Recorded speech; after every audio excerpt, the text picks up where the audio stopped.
ఈ వీడియో క్లిప్లో కనిపిస్తున్నది శ్రీ శ్రీ శ్రీ మహిషాసురమర్దిని అమ్మవారి ఆలయం.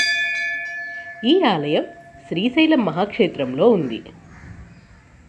ఎంతో మహిమాన్వితమైన ఈ ఆలయం మహిషాసురమర్దిని అమ్మవారి గురించి శ్రీశైలంలో ఉండే లోకల్స్ ఇంకా ఇక్కడ ఉండే చెంచువారికి తప్ప మల్లికార్జున స్వామి భ్రమరాంబిక అమ్మవార్ల దర్శనానికి వచ్చే భక్తులకు పెద్దగా తెలీదు.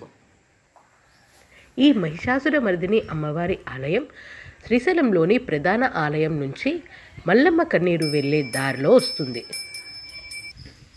పక్కనే దత్తాశ్రమం, ఆ ముందు ఇలాగా చిన్న గణపయ్యను ప్రతిష్ఠించారు.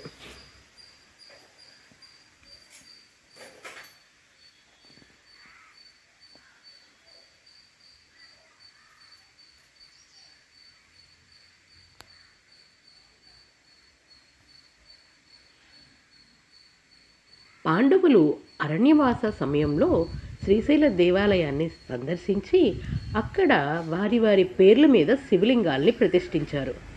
ఆ సమయంలోనే ఈ మహిషాసురమర్దిని అమ్మవారిని కూడా సేవించారని చెప్తుంటారు. కాలక్రమేణా మరుగున పడిపోయిన ఈ ఆలయాన్ని దారులు వేస్తున్న సమయంలో చెంచువారు తవ్వి ఈ ఆలయాన్ని బయటికి తీశారు.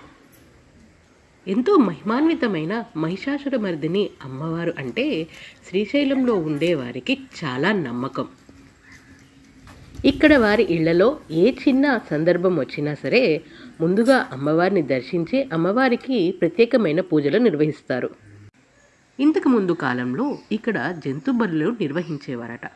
అయితే దేవస్థానం వారు ఈ జంతు బలుల ప్రథను నిషేధించటంతో ఇప్పుడు ఇక్కడ ఎటువంటి జంతు బలులు ఇవ్వడం జరగడం లేదు. విభూది మఠం, సారంగధర మఠం ఉన్న ప్రదేశంలోనే ఉంటుంది ఈ అమ్మవారి ఆలయం. ఈసారి శ్రీశైలం సందర్శించే భక్తులు ఈ మహిషాసురమర్దిని అమ్మవారిని కూడా దర్శించి అమ్మవారి కృపకు పాత్రులు కాగలరు. మళ్ళీ కలుద్దాం శ్రీశైలానికి సంబంధించిన ఇంకొక ఇన్ఫర్మేటివ్ వీడియోతో. అప్పటి వరకు అందరికీ నమస్కారం. జై హింద్.